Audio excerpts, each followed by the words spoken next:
pasamos a la parte fundamental de esta intervención nuestra, al análisis de por qué estamos aquí, a caracterizar la conferencia. Y tengo que decir, señor presidente, que disiento en nombre de Cuba de casi todas las afirmaciones que se han hecho, aunque no sé si de todos los pensamientos íntimos de cada uno. Tengo que decir que Cuba interpreta que esta es una conferencia política, que Cuba no admite que se separe la economía de la política y que entiende que marchan constantemente juntas. Por eso no puede haber técnicos que hablen de técnica cuando está de por medio el destino de los pueblos. Y yo voy a explicar, además, por qué esta conferencia es política. Y es política porque todas las conferencias económicas son políticas. Pero es además política porque está concebida contra Cuba. Y está concebida contra el ejemplo que Cuba significa en todo el continente americano.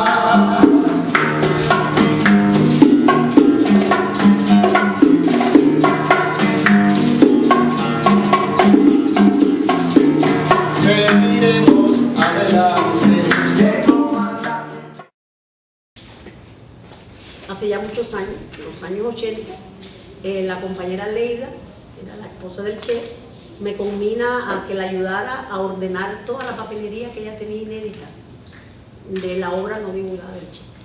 Claro está que para un investigador, más allá de ser el honor de lo que se estaba pidiendo por la figura que era, para mí, sin duda, como investigadora, pues era algo que ha sido siempre una honra. Y así lo he tenido. Eso me permitió, que siempre lo resalto porque me parece muy importante, poder brindar, sobre todo pensando en los jóvenes, una percepción, una dimensión mayor de la vida y la obra de Che. Porque a veces con mala intención, no creo que siempre, a veces por desconocimiento, se evalúa y se valora la vida del Che como un voluntarista con muchas cosas que lo han caracterizado a lo largo del tiempo, intencionadas unas con propósitos negativos, porque desde el año 68 los norteamericanos se empeñaron en pagarle a un estudioso una biografía sobre el Che, y muchos de los conceptos que se han mantenido desde aquella época hasta ahora provienen de esa biografía, que fue muy divulgada, muy bien pagada y además muy bien escrita. Ese es uno de los elementos para empezar a autocriticarlo, que nos han puesto muchos compañeros sobre por qué Cuba nos hace la biografía del Che. Y nosotros en el centro, que no somos muchos y que hemos tenido un espacio muy grande para poder trabajar, nos hemos defendido con el criterio siguiente, y lo digo desde un principio para podernos entender. No hemos hecho una biografía porque había que hacer todo este trabajo que hemos hecho, transcribir la obra, la letra del Che, y que sin Aleida no se hubiera podido hacer. Porque de lo contrario, siempre las biografías que se hagan desde Cuba o las aproximaciones van a tener las lagunas si no existe el documento a mano donde se pueda fundamentar. Quizás yo lo estoy pensando como investigadora, pero ustedes me pueden entender. Muchas veces se fundamentan cosas muy bien explicadas, pero les falta, hay ausencia de documentación, y eso disminuye el nivel y el valor de la obra. Puede que no convenzamos todavía, pero yo pienso que a partir de aquí, después de 25 obras publicadas, de haber sistematizado la vida y la obra del Che en periodos fundamentales, eso ya permite que no bajo una sola persona, bajo un colectivo de autores, pues pueda plantearse en un futuro no muy lejano la escritura por parte de Cuba de los estudiosos de la vida y la obra del Che, de estudiar y de escribir al fin una biografía que acerque al Che desde la óptica de la Revolución Cubana, que además es muy importante. Así empezamos a ordenar papelería, Lidia y yo, transcribiéndola toda. Y nos encontramos, en el caso mío en particular, porque ya había leído algunas cosas, elementos que para mí fueron muy interesantes, que después permitieron en el año 87 que yo hiciera la tesis mía de doctorado sobre el pensamiento político del Che. Que hay un libro que se publicó no con el propósito de darle brillo a mi bibliografía, sino pensé como profesora al fin de que este libro fuera útil para la docencia. Y así ha sido, en alguna u otra medida, que después incluso lo tenemos para dejárselo a ustedes.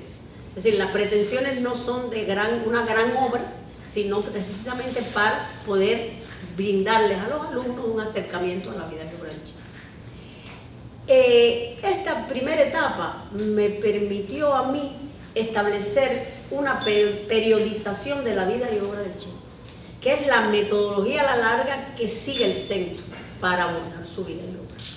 No sé si ustedes vieron que nosotros en el mes de junio publicamos un libro que se llama La épica del tiempo, que está basada en esta periodización, pero sobre todo en donde se presentan facsimilares de todas las etapas fundamentales de la vida del Che. Y que teníamos una deuda, sobre todo con la UNESCO, porque hace 2 años la UNESCO premió a la colección Vida y Obra que tiene el centro del Che para el programa de la memoria del mundo, al considerarla la más completa que existe en el mundo.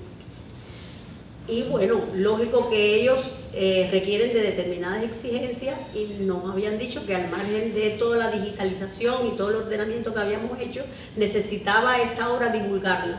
Y pensamos que este libro, de la épica del tiempo, donde se recogen los facsimilares bajo la visión metodológica del centro, pues además de que casi es un libro de colección y muy personal lo que se publicó, yo creo que vale la pena atesorarlo y tenerlo sobre todo en centros de documentación. Nosotros pensamos darle un libro para la biblioteca y algunas cosas en la medida que podamos, sobre todo en las bibliotecas de las universidades, porque creemos que se unen en estos 2 años, este presente y el que viene, algo que debemos tener en cuenta. Este año el asesinato del Che y el próximo año el 90 de nacimiento.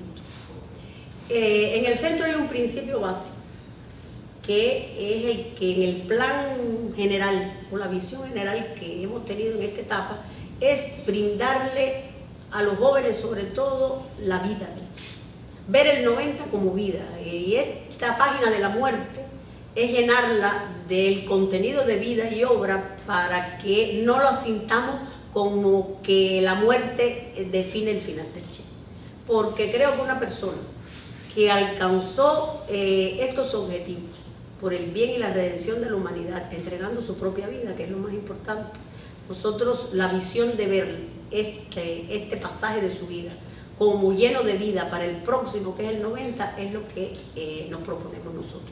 Si lo logramos, bueno, ustedes lo dirán. Entonces, en ese caso, que como dijo Darina o dijo el compañero, el proyecto editorial que nosotros hemos instrumentado en el centro, ya va por 25 libros, obedece justamente a la periodización que hicimos.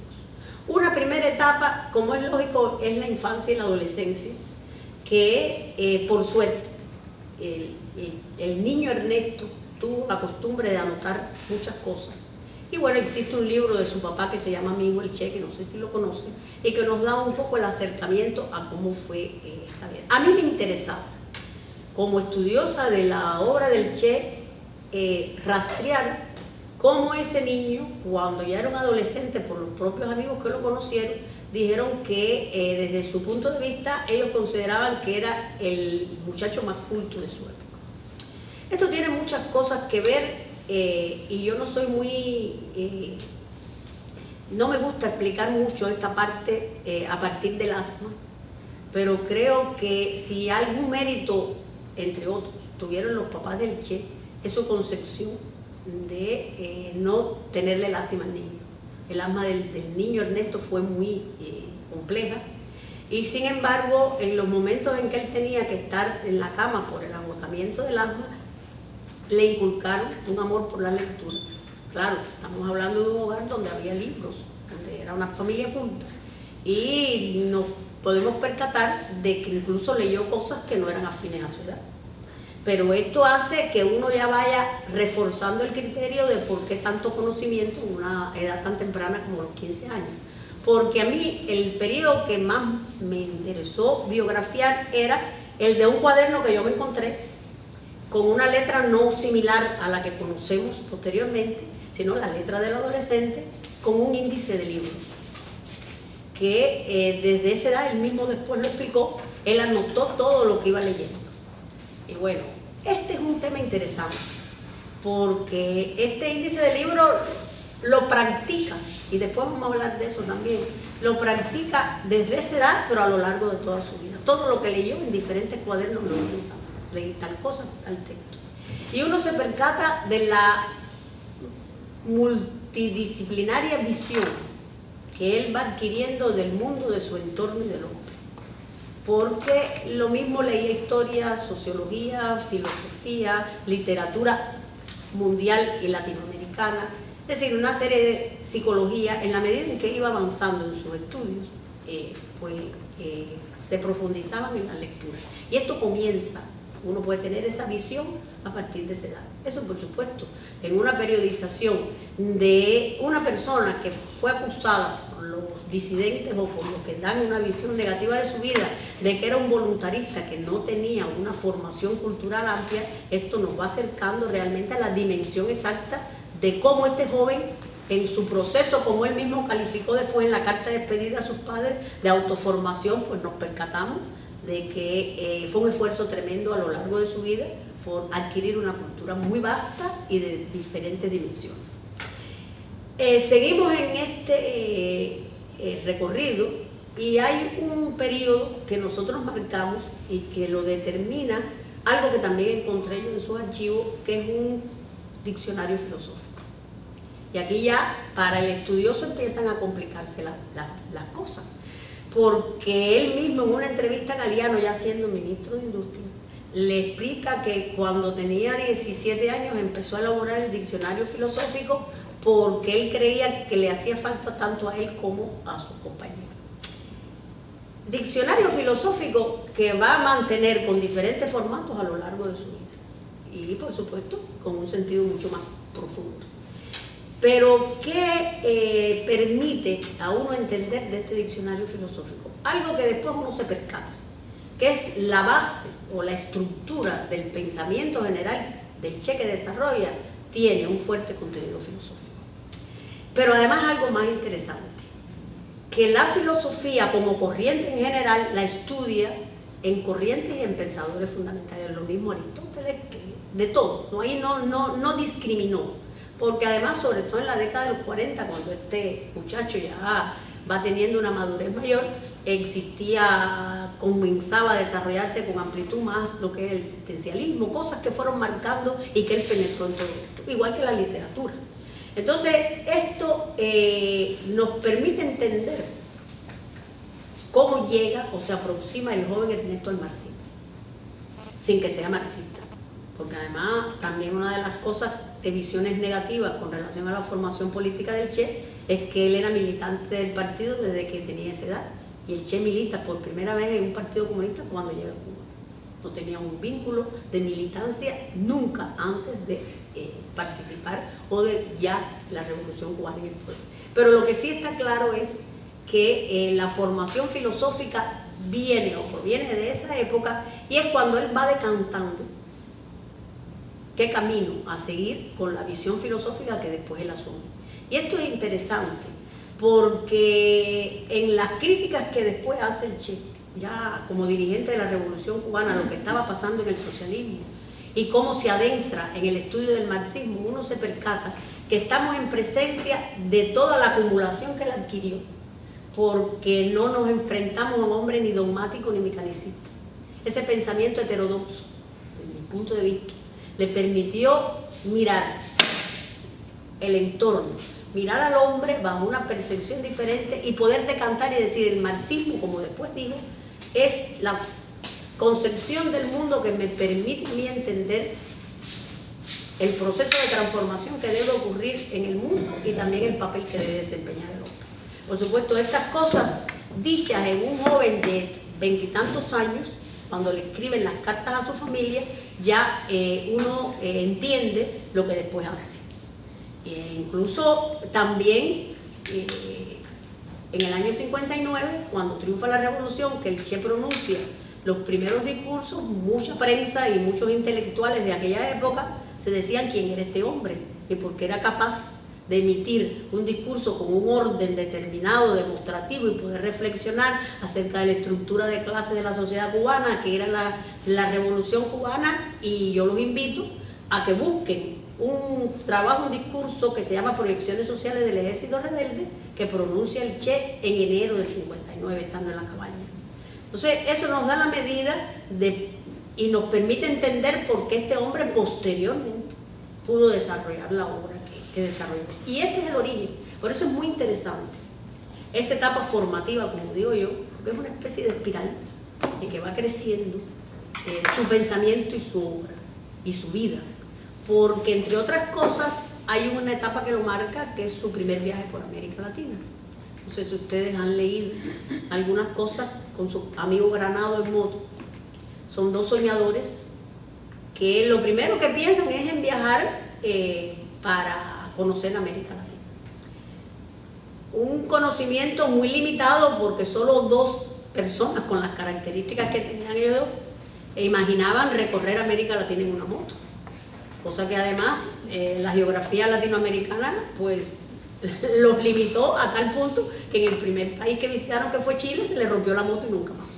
Claro, después ellos expresaron que les vino bien, porque esto les permitió intimar más con ellos, cosa que es cierto. Pedían, como nosotros decimos botella, lo que ustedes dicen a dedo, es decir, caminaron sin dinero y lograron realmente. Y aquí, para no hablar de tantos detalles, si no estoy marcando algunas cosas que pueden ser interesantes para que les sirvan a ustedes de referencia, yo creo que este viaje le fue el encantamiento y lo que la trampa que le tejió América Latina al joven Ernesto. No tenían definido, eso todo es especulación, qué propósitos finales les iba a dar el viaje. Por supuesto, para los dos fue así. Ya Alberto pensaba quedarse en Venezuela, que tenía un trabajo, pero el Che todavía tenía que terminar, o Ernesto tenía que terminar la carrera de medicina, pero sin duda de ningún tipo América Latina le tendió una trampa que nunca más pudo salir de ella.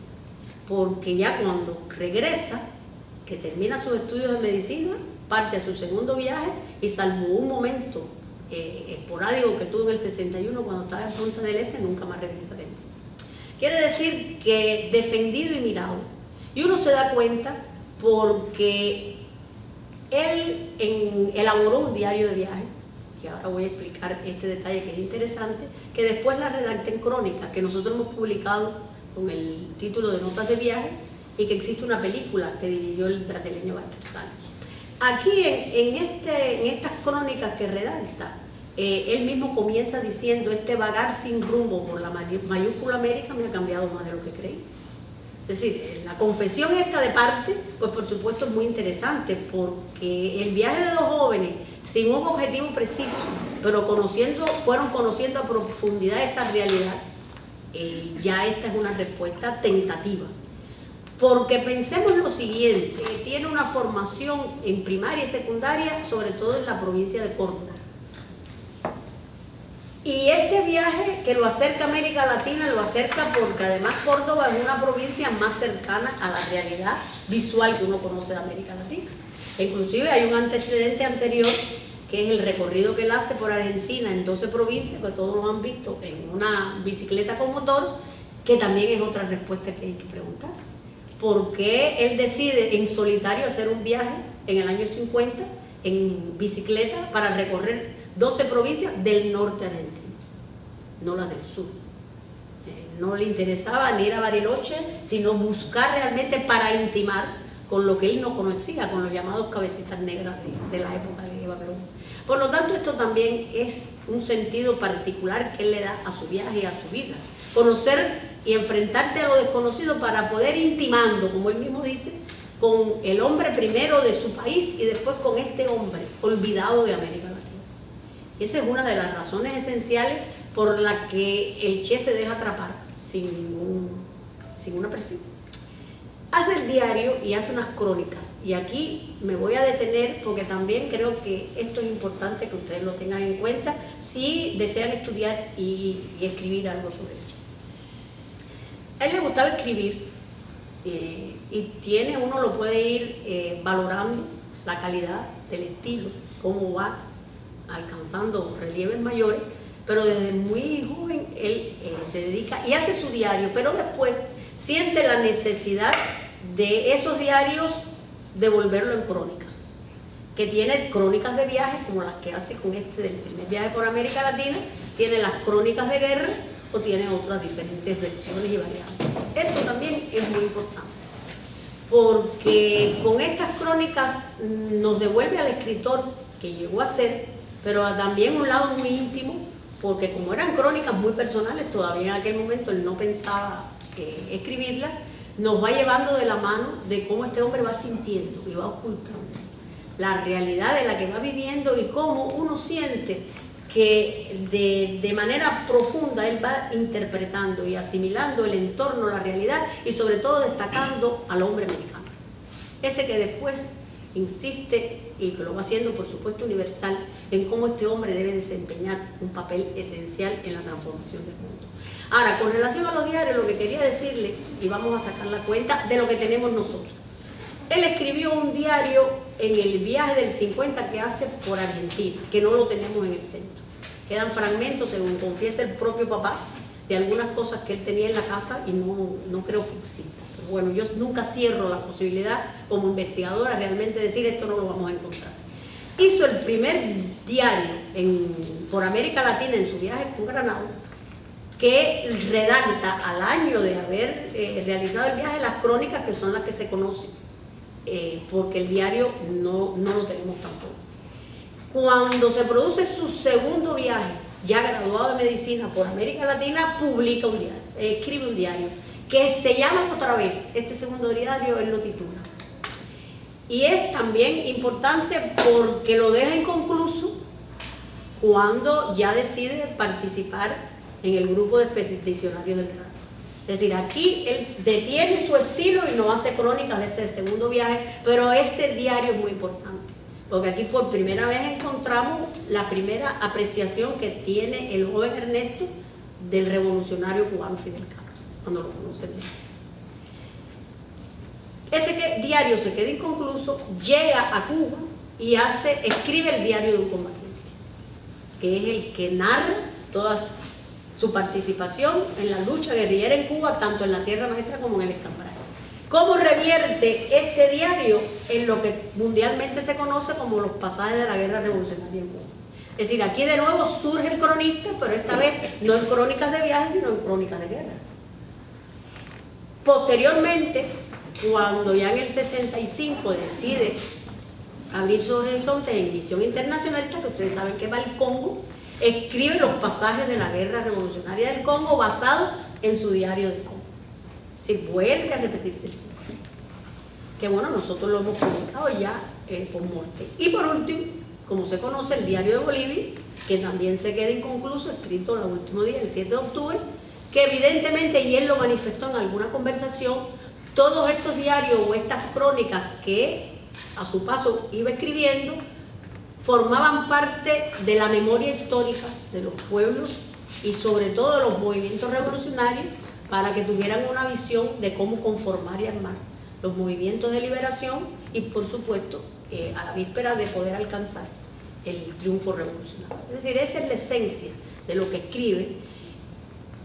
Y aquí la sistematización de esto fue uno de los elementos que también encontramos cuando hicimos toda esta caracterización, porque encontramos cuadernos de las lecturas que hacía, encontramos los diarios, encontramos los apuntes de comentarios que poco a poco fue haciendo, inclusive una percepción diferente, como estando en México, toda la literatura que fue leyendo, él le fue haciendo crónicas literarias, que después las publicamos algunas de ellas en la revista Casa de las Américas. Es decir, eso también es así. Todos los libros, y de nuevo insiste en la filosofía permanentemente. Pues yo siguiendo un poco, volviendo atrás al hilo conductor, pero me interesa comentar que en el caso de la filosofía, como yo repito siempre que es la estructura de su pensamiento, es interesante entender, cuando ya estando de dirigente de la Revolución Cubana, que se percata de los problemas del socialismo, que después de eso vamos a hablar en algunos detalles, estudia, estando después en el Congo y estando después en Praga antes de venir en su preparación para Bolivia, retoma la historia de la filosofía con el mismo estilo, lo que con mayor profundidad de cuando era joven. Entonces, ¿de qué se percata? Aunque no lo escribió muy ampliamente, porque en aquella época solo se dedicaba a hacer análisis crítico de pequeñas notas. En el Congo a mí me llamó la atención de los cuadernos que teníamos, por qué estaba estudiando Hegel en el Congo, además de otras cosas, porque en Bolivia lea Trotsky. Bueno, una de las cosas que yo pienso por los apuntes que hacía, es que ya después de sentirse con un conocimiento profundo de todo el desarrollo y el devenir de la historia de la filosofía y del marxismo en profundidad, una gran duda que él tenía era ¿por qué se distorsionó el pensamiento filosófico de Marx? Sobre todo partiendo de la esencia del proceso de transformación que Marx defendía que debía tener el hombre como sujeto y actor. ¿Qué pasó? ¿Por qué el mecanicismo y la vulgarización de los tiempos de la Unión Soviética y de los manuales se llegó a esto que llegó a permear la concepción política e ideológica de cómo formar el futuro hombre del socialismo? Sí, aquí esto es importante, aunque me adelante a la exposición, pero es que es un elemento que lo acompaña siempre, la preocupación de Ernesto y de Che por el hombre en toda su dimensión. ¿Y qué había que hacer para transformar realmente a este hombre en la esencia fundamental del hombre que iba a necesitar el socialismo? ¿Y por qué se bifurcó? ¿Qué pasó? Bueno, estudió a Stalin, por supuesto, pero estudió a Lenin más que nada. Entonces, esto era importante y se dio cuenta que tenía la necesidad él, como estudioso de la filosofía, de volver atrás. De volver a trillar los caminos de cómo Marx mismo viró a Hegel, como él mismo dijo, y volvió a enrumbrar el camino de la filosofía y del papel del hombre, tal y como Marx lo entendió en el marxismo. Y Hegel era un elemento clave que estudiar en la selva del Congo la historia de la filosofía de Hegel y todo el pensamiento general, incluso es muy interesante porque en los cuadernos empezamos a encontrar una letra diferente. Y es que él mandó a Pombo, a Villegas, cuando él marcaba cosas, le decía, cópiame ahí. Entonces hay de todo en esa libreta. Y le hemos preguntado a Villegas, a Pombo, ¿y tú qué? Dice, no, él me mandó a escribir y yo escribí. Yo no entendía nada, pero yo lo escribí en los cuadernos. Es decir, pero era un punto de partida también para personas que él consideraba que aunque no tuvieran una preparación suficiente para ello, ir adentrándolas en un mundo necesario para el futuro. Ese es el hombre que nosotros hemos querido dar. Un poco vuelvo atrás, pero me parece que es interesante porque esta dimensión general se pierde muchas veces cuando uno quiere estudiar e interpretar la acción práctica del Che. ¿Por qué muere en Bolivia? Ahora que estamos en el 50 aniversario. Es decir, ¿cuánto hizo este hombre por mejoramiento de la humanidad, pero por mejoramiento del mismo? Esa es una deuda que le debemos en la interpretación que hacemos, a veces muy superficial, y no estas cosas que se conocen, por eso es tan importante desde el centro todo lo que hemos publicado. Para el que quiera, no se deje cautivar o dejarse guiar por lo que nosotros decimos solamente. El centro puede jugar un papel o desempeñar un papel, pero también es importante, y se lo decimos a todo el mundo, aquí está la obra. Vean. Si a unos dicen que es voluntarista, que es un improvisado teórico, aquí está lo que hemos encontrado, y que es el Che. Porque además nos cuidamos mucho en ni tan siquiera equivocarnos en poner algo que no es. Porque creo que es no solo la deuda que le debemos, sino además el momento en que nosotros queremos dejar para la nueva generación, dentro de lo que es el pensamiento revolucionario latinoamericano, de lo que es el pensamiento marxista latinoamericano, que creo que Claxo puede como temática interesarle mucho, que se sepa el camino que hay que tomar y que nos dejó, por suerte, escrito. Yo puedo haberlo interpretado o lo interpreto a mi manera, en la medida que respete la obra del Che, pero también está abierto para que todos los que quieran estudiarlo lo hagan y pueden, ustedes mismos y el que venga, elaborar una interpretación lo más fiel posible y adecuada, se esté o no se esté de acuerdo con el Che Guevara. Porque también ese es un problema, a veces nosotros nos equivocamos. Yo no creo que estar a favor o en contra de la lucha armada en explicaciones que yo pueda dar en el orden personal demerite lo hecho por el Che. Se puede analizar si el método es el adecuado o no, si lo que escribió o lo que hizo es lo adecuado o no, pero eso a la hora de valorar la dimensión de la obra de este hombre hay que también entender, es un deber, que pensó que hizo y que puede haber sido o no, o que yo puedo haber entendido o no. Creo que una labor esencial del centro es precisamente partir del criterio de la verdad, de su propia obra, y a partir de ahí que cada uno con esa obra y esa acción se analice la verdadera dimensión, que a veces nos olvidamos. Nosotros incluso en Cuba también, a veces nosotros abusamos mucho del término guerrillero heroico, y que creo que esto que estoy diciendo nos pone a pensar, ¿fue guerrillero heroico solamente? Sin demeritarlo. Con todo esto que dejó, si no una obra totalmente acabada, solo las reflexiones del Che con relación a lo que él pensaba que debía hacer o no, aunque no estemos de acuerdo, sobre el socialismo, esto es a tener en cuenta.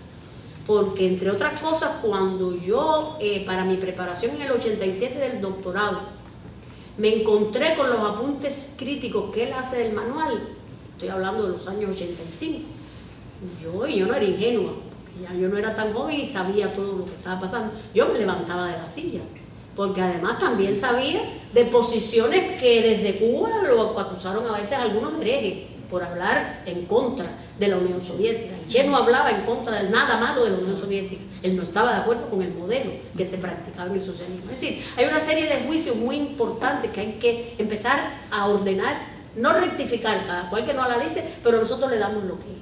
Entonces yo me asombraba por una razón elemental.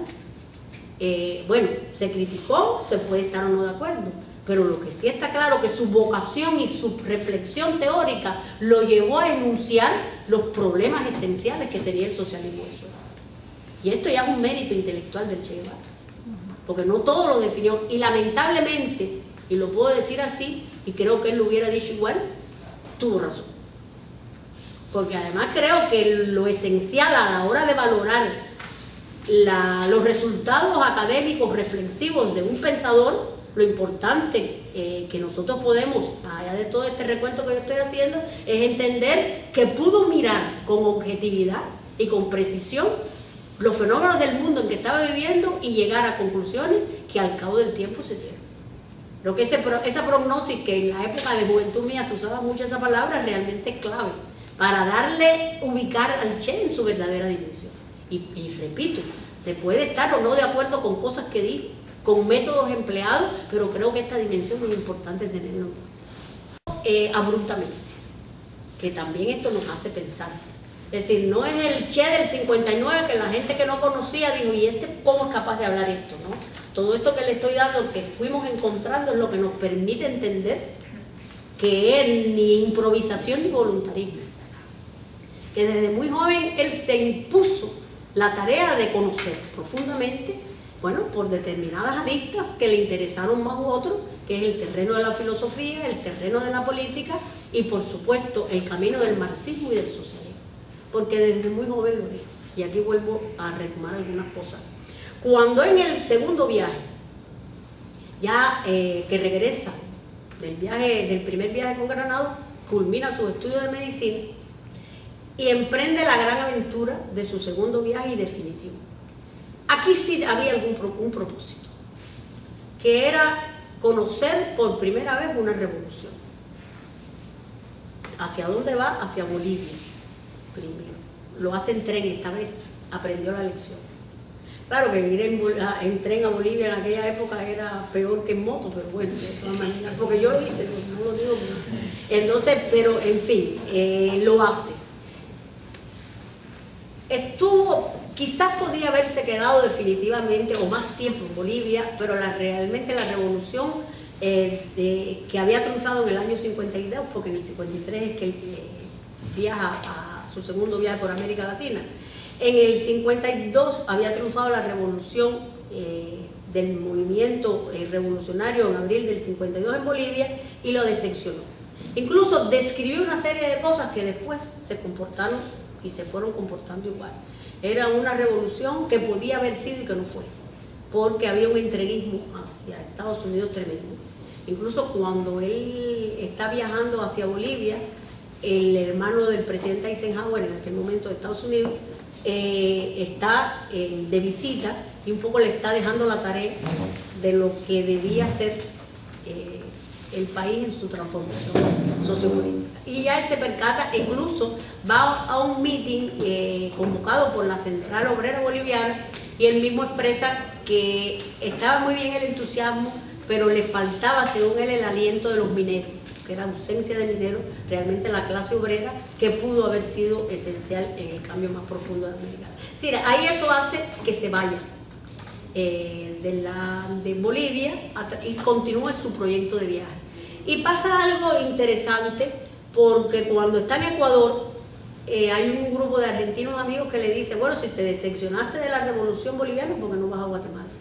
Y cambia el viaje. Y va a Guatemala, revolución que consideraba una revolución auténtica, por lo menos lo que está escrito así. Pero lo que yo quiero determinar de aquí es algo que ya expresé. No tenía una militancia política activa, porque él, en Argentina, el peronismo lo miraba a distancia. Y esta es una gran polémica con los argentinos, cuando uno trata este tema, porque el Che no era peronista, ni mucho menos. Pero al cabo del tiempo, es un tema que estuve ayer discutiendo con unos argentinos, al cabo del tiempo, él pudo valorar. Él hablaba de que Perón no tenía una ideología propia. Pero como revolucionario, los argentinos tenían el deber de analizar el fenómeno del peronismo. A lo mejor parecía las posturas muy huecas desde el punto de vista ideológico, pero ese fenómeno de masas que pudo desarrollar el peronismo era un elemento que no se podía, y todavía sí. Si Cristina y Kirchner están ahí porque provienen. Entonces todo esto es así, y esto nos da la medida de qué nivel de observación pudo ir acumulando este hombre, donde no lo regía nada dogmático, sino que era capaz de de comprender y entender disímiles caminos por donde llevar a un proceso de masa. Y eso, aunque no lo profundizó, sí lo definió en algún momento. A veces los peronistas o los no peronistas no les gusta a los argentinos que uno diga estas cosas, pero mi deber es decir lo que el Che dijo que o sea, pero bueno, eso es interesante como anécdota. Entonces, en este caso, cuando él va camino a la revolución guatemalteca, le escribe cartas a su familia. Y entre las cosas que dice es que en Guatemala él está consciente de que va camino hacia la revolución y se formará como un verdadero revolucionario. Es decir, aquí, en apenas año y tanto, o dos, de cuando hace su primer viaje y regresa al segundo en busca de una revolución, la definición de lo que él quiere es totalmente diferente. Ya no es ese viaje romántico de dos jóvenes en moto que no logran, sino que ya persigue un camino porque la lección de América Latina la aprendió profundamente. Pudo visitar los mineros, pudo conocer las poblaciones autóctonas de América Latina, que además, pensando en un argentino medio porteño y después formado en Córdoba, que nada tenía que ver, se topaba con esta realidad si no la vivía de América Latina, esto no solo lo asombró, sino que lo llenó realmente de una decisión mayor de que ese era el camino real, como después dijo, para transformar la realidad de América Latina. Es decir, si algo existe válido en el pensamiento del Che es entender cómo fue ese proceso latinoamericanista de su pensamiento. Primero, una pertenencia, que en el primer viaje la tenía a distancia. Aquí la fue tejiendo en la medida en que fue conociendo más países de América Latina. Por eso yo digo que en esta primera etapa formativa y de todo punto de vista intelectual y revolucionaria, hay tres ejes que a mi modo de ver son esenciales. El latinoamericanismo del Che, que tiene su origen en esto, y que después se van convirtiendo en sus tesis latinoamericanas que se tejen en el mensaje de la tricontinental y en todos los demás discursos. Su humanismo, derivado fundamentalmente del conocimiento de la filosofía y del marxismo, por supuesto, y su antiimperialismo. Porque esta visión que va adquiriendo en Bolivia, que primero le decía antiyanquismo, es decir, las cosas se van depurando en la medida en que él va conociendo más. Cuando camina por Centroamérica, él en una carta le dice: pude conocer los pulpos de la United Front. Es decir, aquí va adentrándose en una realidad que no conocía en su país. Y entonces ya uno se percata de cómo ese antiyanquismo primero lo va convirtiendo en una percepción más sólida acerca del papel de Estados Unidos, del imperialismo, y que después, por supuesto, devienen tesis antiimperialistas fundamentales en la obra más acabada del Che. Pero el origen de estos tres ejes, que para mí están presentes y son esenciales, y esto sería interesante invitarlos a debatir en un futuro, estos tres ejes, cómo se van comportando y cómo van creciendo y aumentándose en la obra del Che, y que van adquiriendo definiciones mucho más profundas. Creo que esto es importante tenerlo en cuenta, porque aquí sí está la esencia posterior de parte de sus tesis más acabadas y de su pensamiento más profundo, pero que su origen es este. Entonces ya después, por supuesto, viene la otra etapa, cuando ya conoce a Fidel en México, donde ya en una carta a su familia, él está diciendo que se había percatado de que el marxismo le daba las herramientas suficientes para entender los males de América. Y que al entender los males de América había también entendido que solo con la lucha se podía llegar a una verdadera liberación. No había conocido a Fidel. Por eso, cuando se ha especulado tanto de este encuentro, de esta relación, cuando los dos se encuentran son dos almas gemelas. Uno pensando en la liberación de la dictadura de su país, y el otro ya en el anhelo por todo lo que había conocido de liberar o de tratar de mejorar la realidad latinoamericana. Lo dijeron ambos. Por eso Fidel él lo dice, y el Che en los pasajes: solo bastó una noche para aceptar yo participar de la expedición del Caramba, del movimiento revolucionario del 26 de julio, y bueno, y Fidel otro tanto, porque aquí estas dos almas gemelas se encuentran soñando. ¿Cuándo de punto de partida deben haber hablado? Yo no lo sé, pero me lo imagino. Fidel recordando los tiempos cuando la caída de Gaitán, que lo cogen en Colombia, del Che, todas estas vicisitudes y toda la realidad y lo que él entendía que debía ser América Latina, y por supuesto, como él dice, bastó solo una noche para percatarme de que yo iba a participar en la primera. Pero también hay una carta que él le escribe a su mamá, donde le dice algo como una profecía, cuando que ya ella sabe que el Che está involucrado en este movimiento. Cuando termine y triunfe la revolución, me iré, porque no me veo sentado en un muro.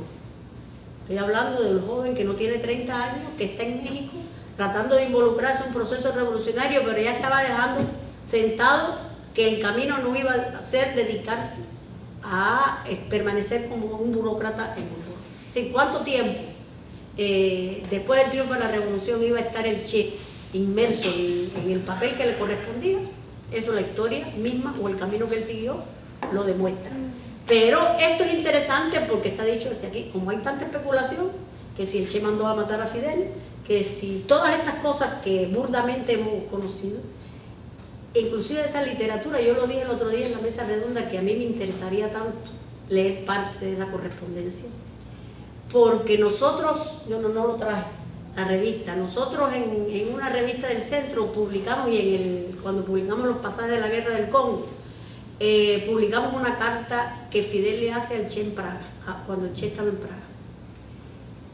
Y es interesante porque el enemigo no la usa, porque ahí no es una carta para publicar, es una carta personal que le escribe Fidel al Che, donde lo combina a regresar, que él iba a garantizar que nadie iba a saber de su presencia aquí, que se preparara, que se formara. Y aquí hay que confesar que Fidel tuvo una sabiduría plena cuando le decía, no te vayas todavía. El Che se empeñó, pero el que tenía razón era Fidel. En esa carta uno siente respeto y lealtad. Ese respeto de Fidel y admiración que siempre tuvo a la inteligencia del Che, y está expresada aquí para convencerlo, porque el Che no quería regresar a Cuba, él quería desde Praga trasladarse directamente para el país, que finalmente decidiera. Y sin embargo aquí están las coordenadas realmente de esa relación tan intensa y hermosa, pienso yo, entre dos revolucionarios. Que quizá, yo no creo que sea exagerado, pero ustedes saben que la historia ha estado acompañada de binomios. Si Bolívar y Sucre estuvo ahí, si María Engel, yo creo que Fidel y el Che son unos binomios a tener en cuenta. Porque hay mucho que decir de esa relación y muchos sueños que quizás no se cumplieron, pero estuvieron presentes siempre cuando ellos los dos compartían y debatían acerca del futuro. Y esto también es interesante, porque bueno, a veces uno piensa que quedó trunco con la muerte del Che. Fidel lamentablemente ya falleció, pero creo que la esencia común de intereses futuros por el mejoramiento humano, eso no se perdió.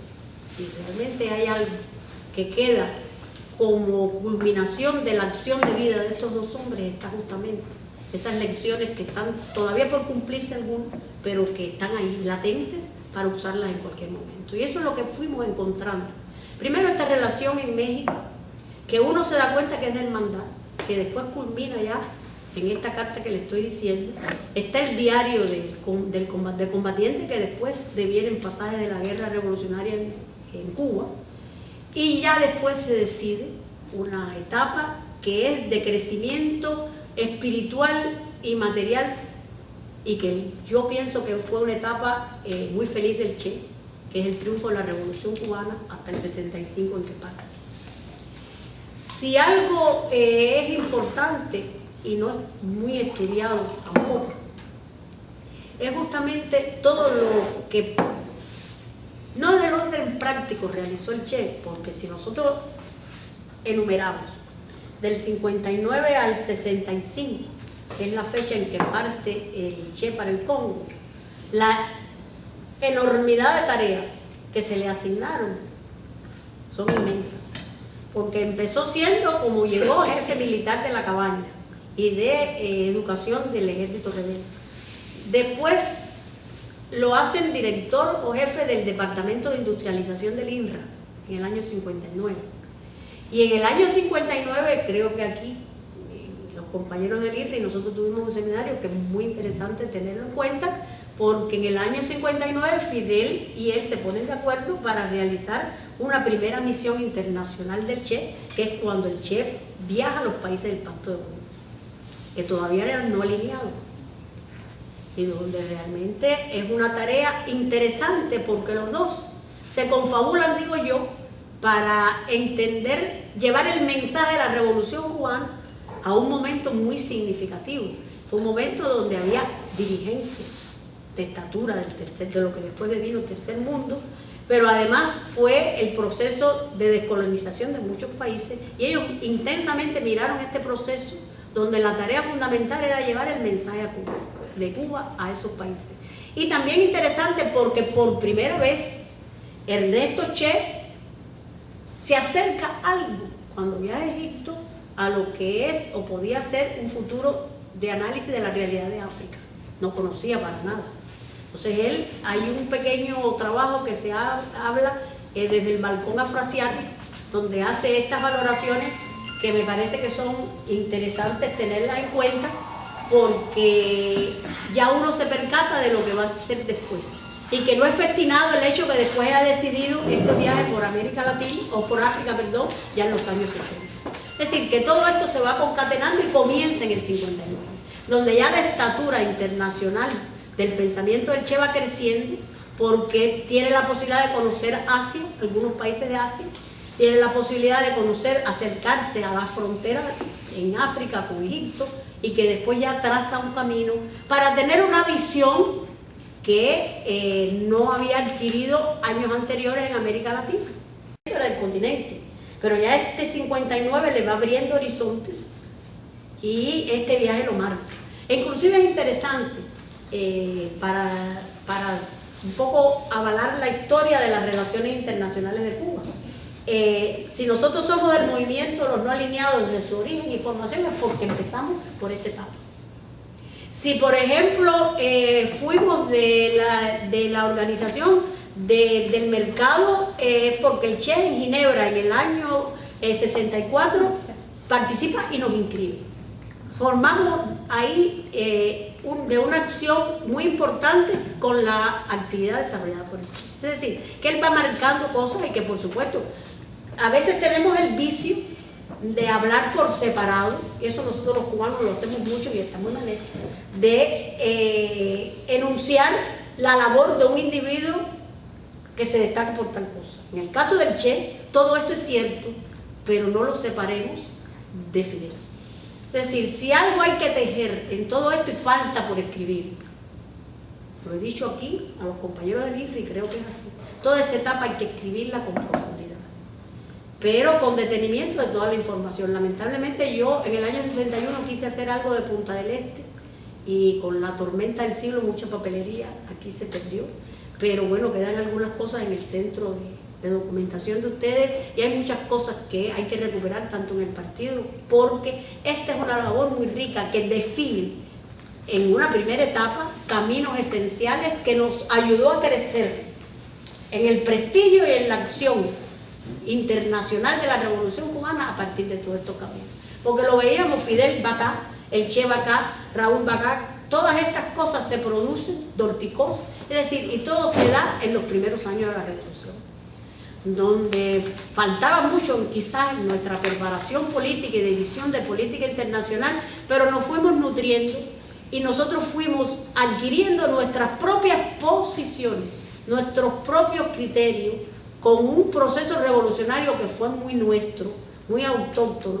Eso es lo que nos permitió crecer y ganar en prestigio en el plano internacional. Y todo eso comienza, esta gran aventura comienza en el 59. Y comienza de la mano del Che y Fidel, armando todo este mecanismo, que bueno, después con la figura de Raúl Roa se hace un camino mucho más profundo y abierto, pero todas estas cosas son así. Es decir, se están tejiendo desde este momento. Pero no solo eso, sino el Che después lo hacen presidente del Banco Nacional de Cuba, que se llamaba Banco Nacional en aquel momento. Después lo hacen ministro de Industria, lo hacen presidente de la Junta Central de Planificación en un momento determinado. Es jefe militar de la región de Occidente y era quien llevaba el papel de la política exterior a nivel de la dirección política de la revolución. Por lo tanto, esto en 5 o 6 años de presencia física del Che, donde hay mucho accionar en el exterior, de tanto de su grupo como él mismo personalmente, creo que nos da la medida del intenso trabajo y de la capacidad intelectual del Che para armar determinadas cosas que, si uno sigue esta trayectoria, esta historia, son esenciales a la hora de poder valorar momentos determinantes de la historia de la Revolución Cubana. Y en esos primeros años, sin duda de ningún tipo, el Che está presente en todo momento. ¿Dónde empieza a hacerse interesante? Ya la parte de la construcción teórica y de la parte crítica, que también este es un tema que hay que estudiar profundamente, porque el primer debate económico internacional realizado por un país socialista se hace desde Cuba, con la presencia del Che. Ayer me contaba un compañero cómo en el año 63-64 que el Che pasa por París, él pide hablar con Charles Bettelheim, si uno de los que se adentraron en la polémica de aquellos años. Es decir, que si algo hizo con toda alma y con todo cuerpo y pensamiento el Che, fue además analizar con profundidad lo que estaba ocurriendo en el mundo socialista. ¿Por qué razón? porque si lo seguimos por esa línea, el Che era un amante ferviente, incluso en las cartas de joven firmaba el Gran Mao y el camarada Stalin. Es decir, si alguien sintió una total admiración por el mundo socialista y por la Unión Soviética, era el Che Guevara. Pero en el año 60-61 fue quien dirigió parte de los convenios comerciales con la Unión Soviética sobre todo. Si alguien conoció profundamente el mecanismo de lo que estaba pasando en el socialismo y en la Unión Soviética y en los países socialistas, era el Che Guevara. ¿Cómo fue percatándose de las dificultades? Comienzan desde un inicio, cuando él, además de la práctica, lee profundamente el marxismo para poder entender y determinar qué estaba ocurriendo. Entonces, desde ese momento, no solo tiene acciones particulares de tareas específicas que le demanda la revolución, sino también va midiendo los problemas que él está viendo en el socialismo real, que se llamó, o existente en aquel momento. Y por eso se produce esta gran polémica.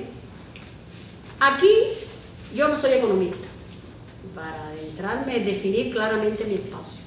Es decir, que no me puedo poner a valorar, porque además no es el momento, de si el sistema presupuestario de financiamiento, que es el que trató él de poner en práctica en el Ministerio de Industria, era el adecuado o no. Incluso hay muchas cosas que no se han publicado sobre ese etapa, que también tendrían que completar todo este análisis del Che, pero que creo que vale la pena como un elemento a tener en cuenta de un esfuerzo tremendo que hizo, no para replicar o no un sistema u otro, sino para entender sobre todo algo que era esencial en él: cómo debe ser el papel del hombre, porque él mismo lo decía.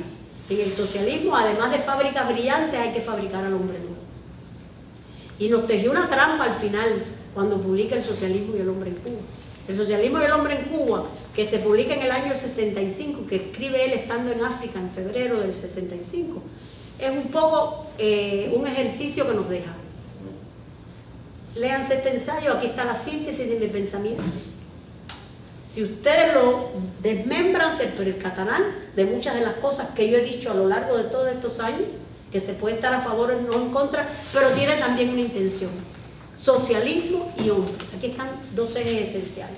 De la misma manera que les dije que el latinoamericanismo, el humanismo y el antiimperialismo están presentes en la obra, en el caso ya del proceso de transformación de una revolución, para el Che era imprescindible, porque era un total convencido de que el socialismo y el comunismo eran el sistema real y mejor en que el hombre podía vivir, pero había que transformar al hombre. Por eso socialismo y hombre nos deja el ensayo más acabado, a mi modo de ver, de lo que escribió de cómo debe ser este camino. Por supuesto, son solo enunciados, pero vale la pena como una especie de testamento en que él nos ayuda a engarzar todo lo que dijo e hizo en una obra que tiene unas cuantas páginas, pero que es un ensayo que vale la pena tener en cuenta a la hora de poder establecer diferencias y valoraciones. Incluso para nosotros mismos hoy en Cuba, a pesar de los problemas y de las realidades concretas que tenemos. Es decir, este es el camino que nosotros fuimos comprendiendo cuando, por ejemplo, en Praga estudió el Manual de Economía Política y fue enunciando comentarios del manual con el mismo estilo que nos enseñó desde juventud. Los marcaba, anotaba en una libreta sus apreciaciones. Ya es una época, por supuesto, de madurez y reflexión. Ya para esa época el Che se había leído casi toda la obra de Lenin. A Marx lo había leído todo. Comenzaba a estudiar a Trotsky, pero muy ligeramente. Es decir, pensemos que él se va de Cuba en el año 65, porque después se puso muy en moda Gramsci y todo lo demás. No tuvo tiempo en realidad solo de ver algunas cosas, porque lo digo porque también me lo preguntan, y hasta donde se puede o donde se sepa, no es la época en que después se empleó Gramsci a toda máquina, pero sí se adentró en este análisis, pensando sobre todo en un deber que él consideraba de revolucionario, de qué estaba pasando con el socialismo de su época y qué podía hacerse para revertir caminos que él consideraba que eran sumamente negativos. E incluso yo en mi libro y en algunas conferencias que he dado, cuando se habla de qué pensaba el Che del socialismo, comparado con lo que estaba ocurriendo, él a veces sintetiza elementos y él decía que el socialismo se podía explicar en una fórmula muy simple: productividad más conciencia. Productividad más conciencia, y ahí es donde él dice que era donde se perdía el socialismo que había. El socialismo tiene que producir como un compromiso real, no para competir con la sociedad norteamericana, pero sí para demostrar que puede llegar a ser mejor. Pero por supuesto no olvidarse de que esa productividad está generada por la acción del hombre. Si se descuida el nivel de preparación política e ideológica de este hombre, estamos produciendo mucho, pero lo que estamos es acercándonos al capitalismo y nos estamos olvidando de formar al hombre necesario que debe tener la sociedad socialista. Por eso él dice, es necesario no solo crear fábricas brillantes, sino también fabricar hombres, que es lo que en cierto modo nos está tratando de inducir en el socialismo del hombre. Si ese desbalance existe, el resultado es fatal para el futuro del socialismo. Es un tema muy polémico, es un tema a debatir y ha sido debatido, pero vale la pena, como ejercicio actual, después del rumbo del campo socialista o del mundo socialista, de que estamos aferrados a algunos, más socialistas o menos socialistas. Nosotros respondemos por la parte que nos toca, pero cuánto de esencia hay, o de defensa y de enseñanza de lo que el Che nos expresó, para mantener, por lo menos la obra de la revolución, y no dejarnos guiar por cosas que nos pueden conducir a caminos catastróficos. Este es un futuro que se está haciendo incierto, puede ser, pero nosotros estamos aquí. Y siempre que me dedico a hacer esta valoración general, siempre trato de incitar a que se lea el pensamiento de Fidel y del Che, sobre todo en estos tiempos, que son una enseñanza y un camino de lo que se hizo, bien, mal o regular, no todo lo hicimos bien, pero está ahí. Y ese es el que tenemos que tener presente, sobre todo pensando en que en el caso del Che, uno puede perfectamente y de modo coherente avanzar y demostrar para los jóvenes cómo el camino se logra llegar, cómo se logra llegar al camino cuando se consolida y se solidifica una obra que en el caso de él, desde la adolescencia prácticamente, se dio a la tarea de desarrollar. Esa es la enseñanza. Y eso es lo que tenemos como deber el centro que hacer, donde tenemos la obligación de abrir a las investigaciones múltiples temáticas, que como ustedes se darán cuenta, en este breve tiempo que yo he explicado, puede abrir el diapasón de muchas cosas. Lo mismo de literatura, que de economía, que de historia, de sociología, de política, en fin, todas estas cosas están de una manera u otra presentes. Porque aquí quiero solo terminar con esto. Yo tuve una polémica hace unos días con relación a las ciencias políticas y dónde ubicar el pensamiento del Che. Lamentablemente el Che al final decidió por la acción práctica, pero eso no demerita, aunque le falten conceptos acabados de la ciencia política, de la filosofía, y no decir no fue un politólogo, pero sí tiene una obra que es necesario incluirla dentro del análisis más preciso de las ciencias políticas o de la propia filosofía marxista, por poner un ejemplo. ¿Cuál sería, o sea, si ustedes tienen datos acerca del paso del Che por México, qué lugares visitó, cómo México también le proporcionó información al Che, o cómo lo adecuó para luego ya hacer todo lo que hizo en su vida ya revolucionaria? Y un tercer comentario, que es una duda porque siempre se da cuando hay este tipo de actividades de un biógrafo, de un historiador, etcétera, cómo acercarse a un personaje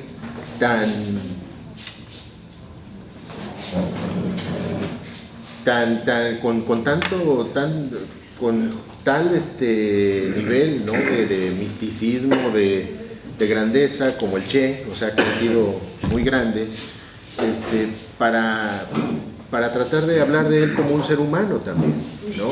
O sea, porque de repente se habla y ese es el problema de los historiadores, ¿no? Que se habla de los personajes casi como un dogma de fe, ¿no? Y en el cual parece ser que nunca cometieron errores, pues no iban al baño, no comían casi, o sea, vivían del aire, eran como dioses. ¿Y cómo ustedes se acercan como biógrafos para no cometer de repente errores, ¿no? Y tener un rigor científico, ¿verdad?, para escribir acerca de ese personaje? Gracias. Espero que mis palabras no hayan caído en ese bolsillo. No, para nada. No. A ver, lo primero, vamos a situarnos en el espacio físico. Ella nace por casualidad en Rosario. Sí, bien. Pero viene de padres porteños. Bien. Un momentito. Sí. Entonces, el alma se le presenta desde muy pequeño y está en Buenos Aires hasta que tiene 4 o 5 años. Sí. Donde le recomiendan que fuera, a la familia le recomienda que se fuera para Córdoba por el aire de la sierra. Y está hasta que termine el bachillerato en la zona de Altagracia y de la ciudad de Córdoba. Y ya él retorna a Buenos Aires porque decidió el camino de la práctica y no de la teoría, que podía haber sido brillante. Eso no quiere decir que no tenga un espacio y que no tenga un nivel adecuado de reflexión y de conceptualización y de categoría para entender el pensamiento del Che. Hasta acá.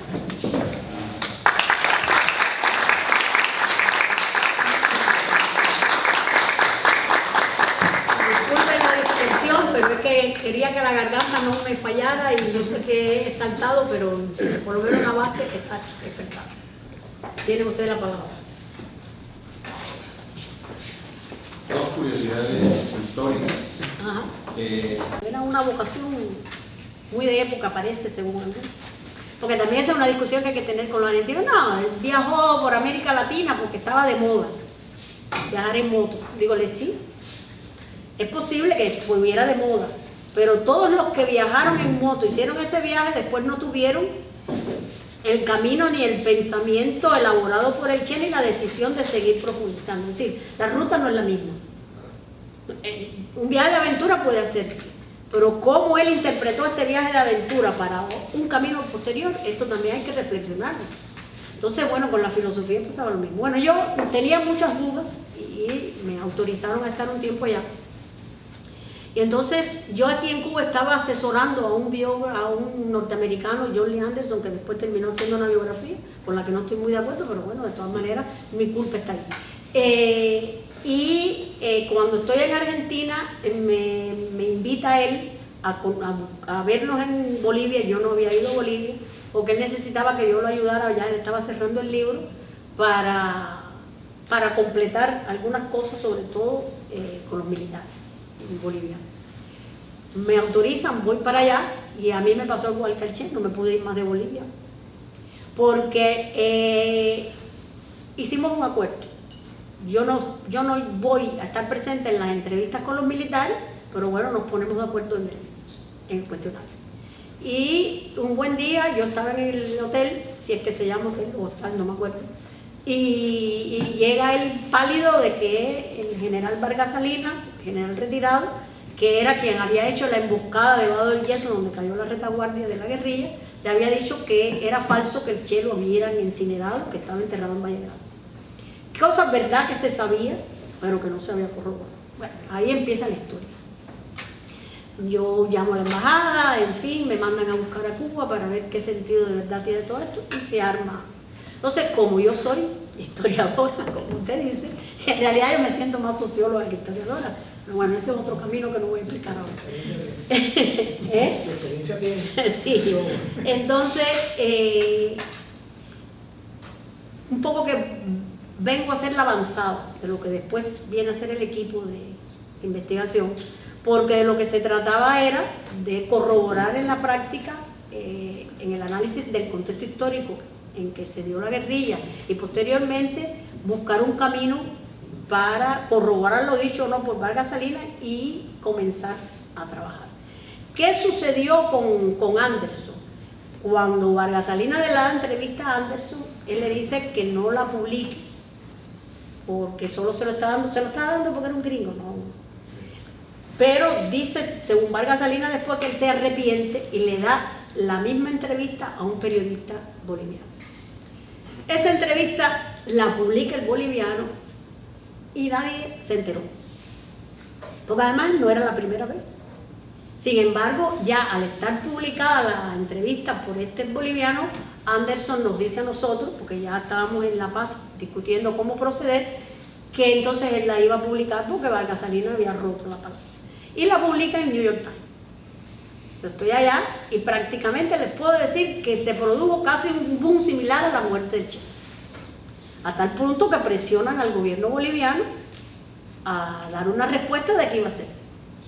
Entonces el presidente, que es muy pro-yanqui, Gonzalo Sánchez de Lozada, que había estudiado en Estados Unidos, no era muy amigo de Cuba, pero bueno, estaba comprometido a esto. Él establece o elabora un decreto presidencial, no para buscar los restos del Che, esta es una trampa que nosotros le fuimos tejiendo después, sino para corroborar que lo dicho por Vargas Salinas era cierto, porque hubo un debate entre Vargas Salinas y Gary Prado, el general que era el que había apresado al Che Guevara en la guerra. Y Gary Prado expresaba que el Che había sido incinerado. Cosa absurda en la que él se encaramó en la versión, porque allí en ese lugar no había posibilidad de cremar a nadie.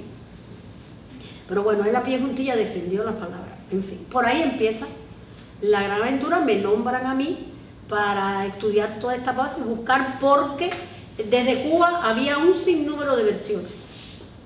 Desde el momento en que matan al Che, eso se va guardando, de amigos latinoamericanos que llegaban, estamos hablando de dictadura militar, no había relaciones con Bolivia, pero todo eso poco a poco se fue guardando y llegando a determinadas conclusiones.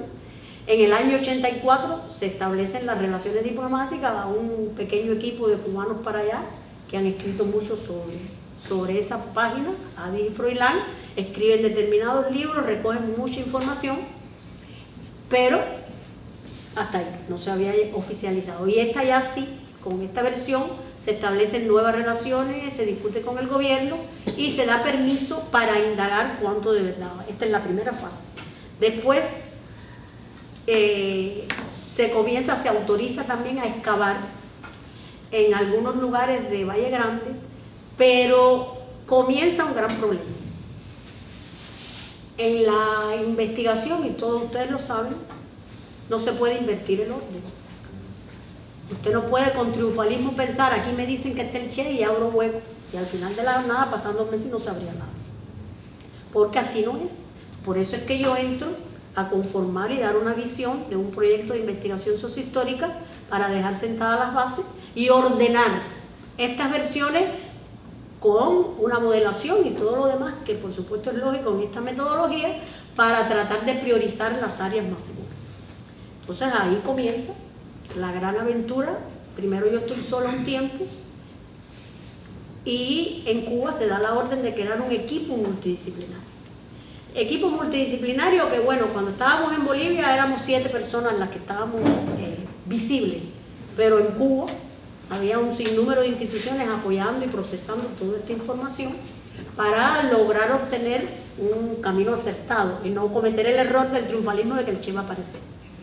Aquí yo pienso que el triunfo del equipo cubano, donde estés ahí, haber unido antropología, medicina forense, geofísica, bueno, nada más y nada menos que ciencia social, en fin, geología, es decir, aquí se hicieron todas estas cosas y en la medida en que cada uno de nosotros era necesario, pues estábamos en Bolivia y yo, el jefe del equipo y yo nos mantuvimos todo el tiempo.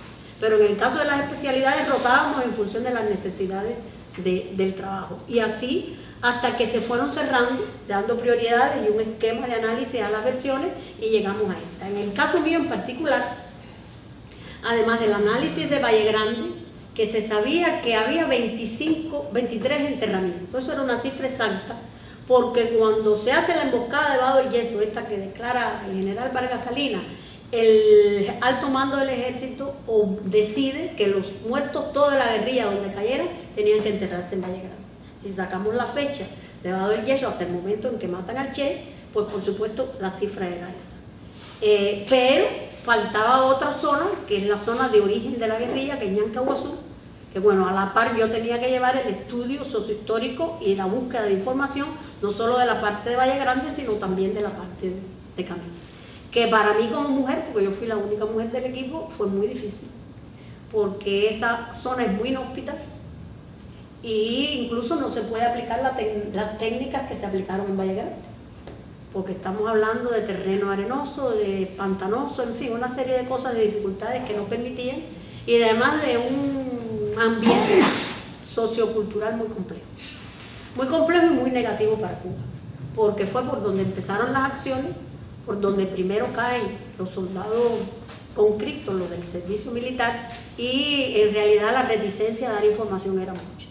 Incluso yo me acuerdo que un amigo cubano me dice, yo te voy a dar la radio para ver si alguien se combina, y tú lo combinas y dicen cosas, y me acuerdo que fue así, porque nosotros habíamos salido con el criterio de que nosotros lo que estábamos en una acción humanitaria. Es decir, de lo que se trataba era de rescatar a los combatientes para entregárselo a los familiares. Aquí el tema político no era el que predominaba. Bueno, y de esa misma manera, y ya eso hizo un poco cambiar, pero que muchos pobladores no se acercaran a nosotros, porque también dentro de los dogmas de fe y del ser humano esto es importante tenerlo en cuenta. Cuando yo llegué por primera vez a la higuera, era impotencia y dolor, porque la verdad que pensar que el Che murió ahí era muy difícil de entender. Sin embargo, yo después lo he dicho, a mí me parecía que me agarraban la oreja y me decía al Che que aquí era donde él tenía que morir, porque es que es así. Y entonces, esas huellas no se van a olvidar nunca. Y ese quizás resentimiento que uno puede tener con los bolivianos, porque ahí mataron al Che, se te acaba enseguida. Porque es que la pobreza es tan fuerte, que es donde uno además empieza a entender a este ser humano.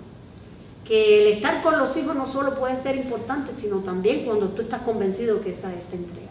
Y todas esas cosas me permitieron a mí tener una percepción diferente y colaborar hasta el final y entender entender por qué la reticencia. Si las madres de esos pobladores de Camina habían perdido sus hijos, la guerra es muy mala para un lado o para otro. Eso que escribe el Che en el diario de que no tiró porque le dio lástima con el soldadito boliviano, yo lo entendí. Porque estas cosas hay que vivirlas para poder entender la verdadera dimensión o no o papel del hombre. Y bueno, con ese sentido fue que nosotros tratamos de dar el máximo. Yo creo que aquí no se trata de defender una especialidad u otra. Todos dimos lo mejor de sí, de nuestras especialidades, hasta que finalmente se culminó con el hallazgo, primero del Che, de todo lo demás y lo que en la zona de Camina fuimos a encontrar. Ese es mi papel. Creo que en síntesis lo hice. Bueno, no sé, cualquier pregunta. Bueno, doctora, muchas gracias.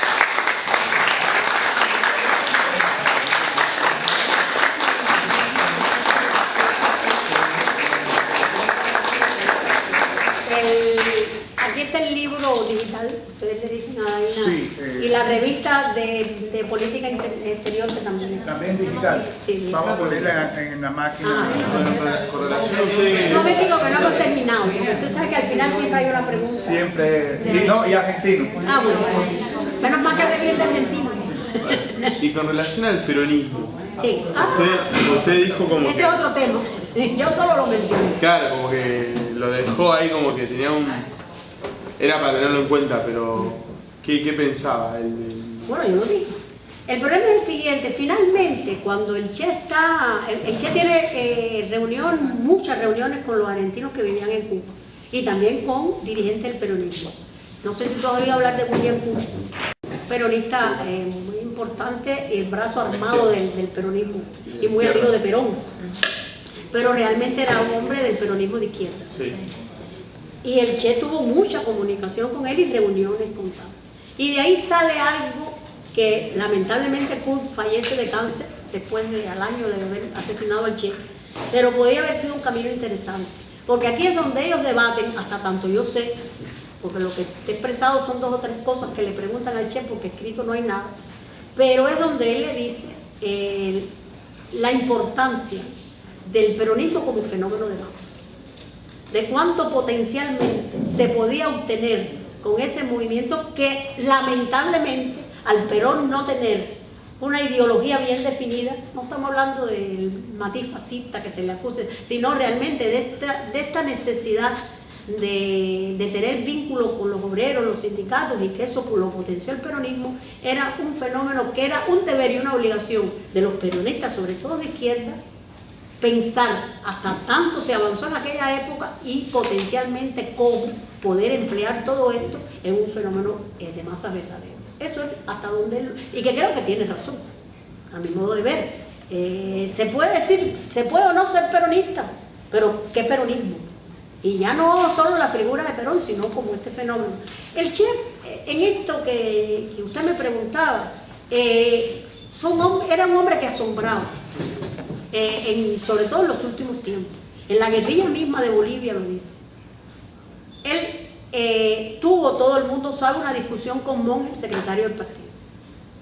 Y él llegaba a la conclusión, incluso él aceptó guerrilleros que eran maoístas, algún que otro con una tendencia trotskista, porque él decía lo siguiente ya en aquel momento. Al principio no pensaba así. Que lo que era el paso fundamental, donde se decidía el valor y la interesa de un hombre en cuanto a entrega para la lucha, era participar en el movimiento. Y que poco a poco su conciencia política e ideológica se iba decantando y llegaba a superarse a sí mismo. Que no había que preguntarle de qué filiación tú tenías. Que por supuesto, si era de izquierda era mucho mejor, porque nadie de derecha va a participar en eso. Pero no era necesario que tuviera que ser miembro del Partido Comunista, o maoísta o trotskista. Todos podían ser útiles y en la propia marcha y en el propio camino se podían decantar y perfilar cosas que podían llegar a formar a un hombre verdaderamente revolucionario. Eso lo hizo, y lo dijo, y están ahí. Por lo tanto, esto mismo pasaba. Yo pienso que de la misma manera que finalmente expresó esto, así pudo interpretar el problema. Una curiosidad nomás. Che ha recibido en Brasil una condecoración de los cuadros. Sí. ¿Y hay otras condecoraciones en Latinoamérica que se le dieron o fue una cosa rara? Él recibió, cuando estuvo en tránsito de Punta del Este, la Orden del Sur, que es la máxima condecoración que se le da a un dirigente en Brasil, Sí. que fue Jânio Quadros quien lo hizo. Sí. Esto es muy interesante, porque eso se da al calor de Punta del Este. Él va a Argentina, que lo invita, entre comillas, a Frondizi, tienen un contacto. Después regresa a Punta del Este y después va a Brasil. Ambos presidentes los derrocan a los días o a los meses por haberse entrevistado con el Che Guevara. El precio fue caro. El precio fue caro. Porque inclusive es interesante que ambos presidentes habían conversado en marzo del 61 con Kennedy.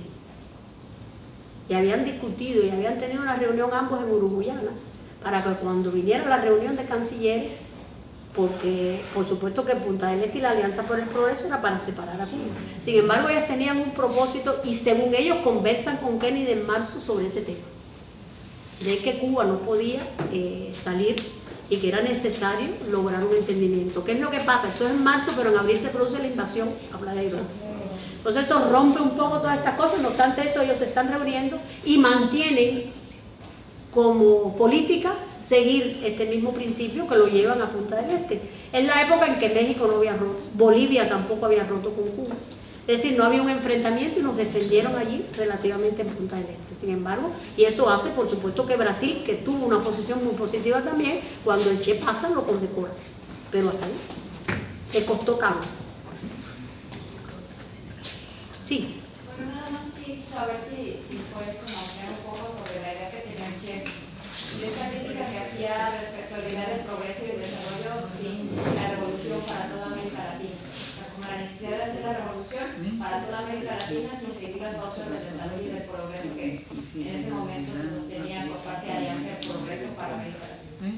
Bueno, a ver, ese es un tema complicado, pero yo los invito. Yo tengo no está aquí, ¿no? un trabajo de las fases alternativas. Les puedo después traer esto. Entonces, ¿qué es interesante? Valdría la pena desmembrar el discurso del Che en Punta del Este. Porque inclusive él parte hablando de Martí porque el delegado norteamericano había hablado de Martí y él habla del Fondo Monetario, de la posición que tuvo Martí en Washington y todas estas cosas interesantes, pero inclusive él parte del principio en aquel momento, no estamos hablando de guerrilla, sino de cómo económicamente se podía llegar a algo que después incluso logró definir más claramente por el camino no de la revolución o de la lucha armada. El Che es una cosa, de que él pensaba que ese era el camino, pero no obstante eso había un momento de diálogo donde él establecía la posibilidad y el análisis de la realidad latinoamericana para que económicamente se pudiera, por supuesto, llegar a un camino de unión latinoamericana que pudiera enfrentarse a cualquier posición que Estados Unidos intromisión, porque la alianza era justamente eso. Él incluso lo dice. Con ese dinero no se puede hacer una alianza de beneficio para los países de América Latina.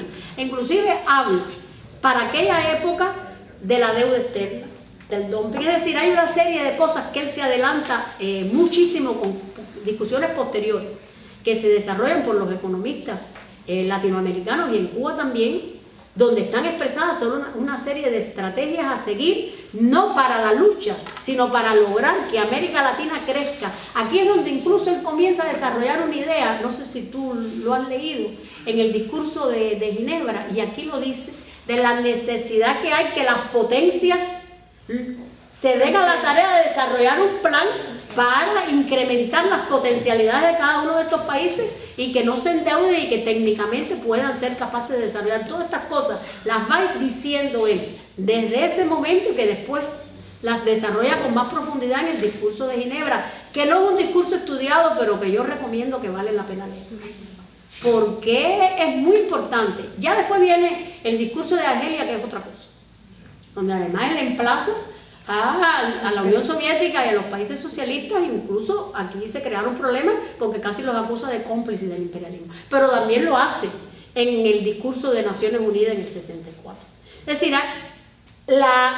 esto que me estás preguntando, yo creo que es importante, porque además eso sí lo hemos podido hacer, ir engarzando determinados discursos claves emitidos o pronunciados por el Che en diferentes foros internacionales para que uno se dé cuenta. No estoy abogando porque se esté de acuerdo o no con el Che, pero cómo fue concatenando estas posiciones hasta llegar al final, y que son desde mi punto de vista muy coherentes y que incluso expresan mucho esa visión que tuvo para que América Latina pudiera desarrollar un camino por sí mismo, que después lo hemos visto en la práctica, más allá de lo que está pasando ahora. Es decir, que creo que estas cosas no las hemos mirado con detenimiento y que, bueno, Fidel y él lo hicieron desde ese momento, pero que en el Che hay un camino muy importante a la hora de hilvanar todas estas cosas que nos permiten entender, y él lo dijo, antes de la lucha, un poco un espacio para entender que si nos unimos no habría que llegar a la catástrofe final, sino qué camino de modificación se pudiera alcanzar para unirnos entre todos y avanzar y enfrentar, por supuesto, a la fuerza hegemónica del imperialismo. Por ahí anda el camino. Y hay una serie de discursos que vale la pena concatenar para entender la magnitud de sus posiciones y de las propuestas de cambio. Por eso en este trabajo, que no sé si Daira lo va a encontrar, que se llama Fases Alternativas del Proyecto América Latina, yo lo analizo en 3 fases. Y bueno, solo que lo lean y me manden las opiniones. Sí, porque hace falta eso, que no se muera esto. El correo está ahí, las posiciones nuestras también. Sí, claro. Sí, yo realmente estoy muy agradecida que hayamos coincidido, porque este es uno de esas deudas históricas que tiene nuestro país con ese hombre que representó tanto para nosotros y para el mundo. Y el centro que ella representa es un centro estratégico, porque además tiene la posibilidad de investigar realmente de la fuente primigenia, como ustedes están viendo. Aquí hay solo un comentario que yo quisiera hacer y que se engarza precisamente con lo último que ella estaba comentando. Cuando uno va a estudiar desde una posición inicial, desde esta edad que vemos en la mayoría de ustedes tienen que tener una visión histórica. ¿En qué momento estamos hablando? Estamos hablando de un proceso en el que hay una guerra fría.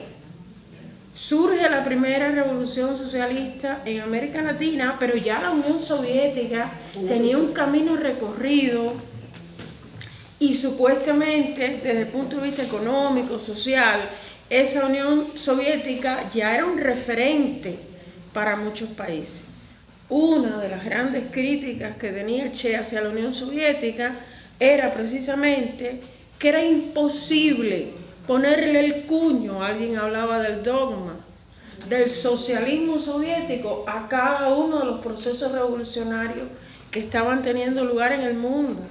Y esos procesos revolucionarios el Che a veces tenía una cercanía mayor porque en el caso de su viaje histórico, en el conocimiento que hace de África, de los movimientos de desarrollo nacionales, incluso cada vez que profundiza en uno de esos movimientos llega a determinadas conclusiones y no necesariamente habría que aplicar la misma concepción, el mismo modelo desarrollado por la Unión Soviética en todos los países. Su principal elemento con Cuba era ese.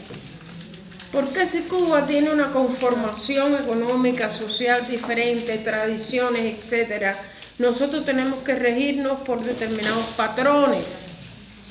Y aquí entra en parte eso que usted planteaba. Desde el punto de vista de América Latina era lo mismo. América Latina tiene tradiciones importantes de lucha revolucionaria, movimientos históricos que le daban una trascendencia a esa historia.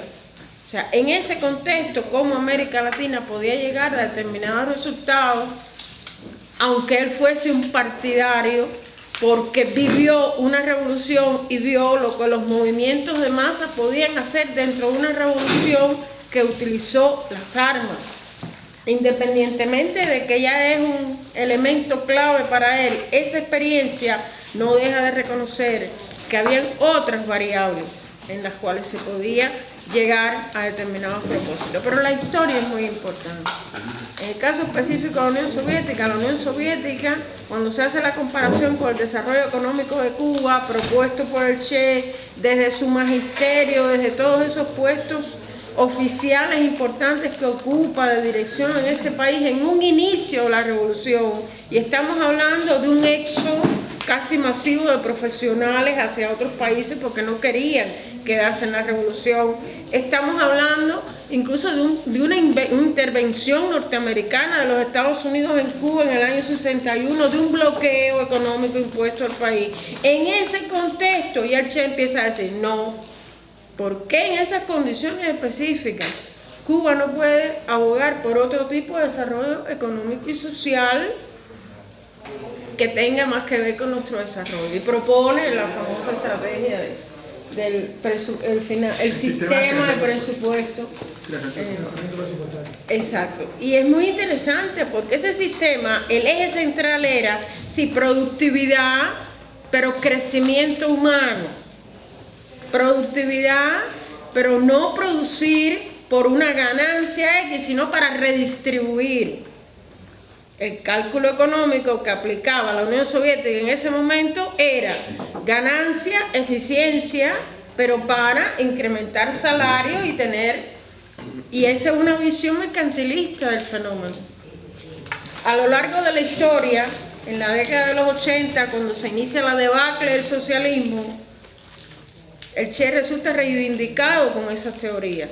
Fidel, en un famoso discurso del 87, plantea, sí, él tenía razón, y nosotros vamos a revisar, y nosotros lo reivindica.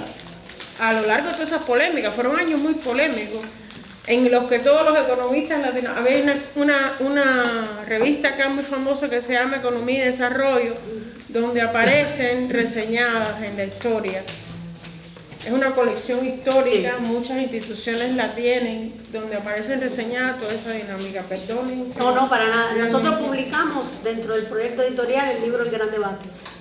Está la polémica. Que también como punto de referencia lo pueden tener porque está Charles Benjamin. Toda la polémica de cómo se inicia y lo que interviene en ella, tanto de parte como de otra. Está publicado. No, nada más apuntar porque yo lo tengo por referencia, yo era muy joven, ¿no? No había nacido, es referencia, pero en esa época, que eso que decía Gladys, hubo que se estaba importando, hubo un debate nacional.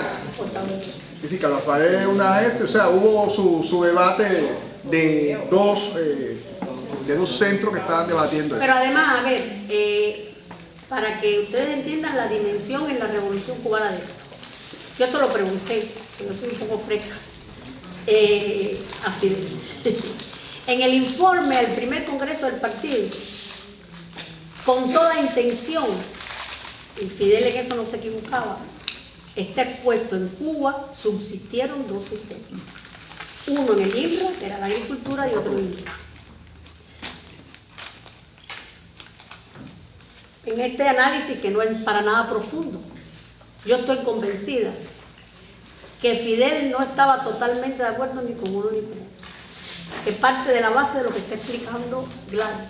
Si era necesario que Cuba, bajo nuestras condiciones, que no eran las mismas de la Unión Soviética ni de los países socialistas, reestructuráramos un sistema económico acorde con nuestras realidades y exigencias. Lamentablemente el Che se va. Yo no sé si también lo recomiendo porque nosotros publicamos los apuntes críticos a la economía política, que ahí es donde yo armé, porque en realidad el Che no hace el libro, pero lo armo con los puntos que él marcó del manual y las observaciones, pero también le pedimos autorización a Fidel, porque el Che antes de irse le escribe una carta que está dividida en dos partes, la parte económica y la parte política.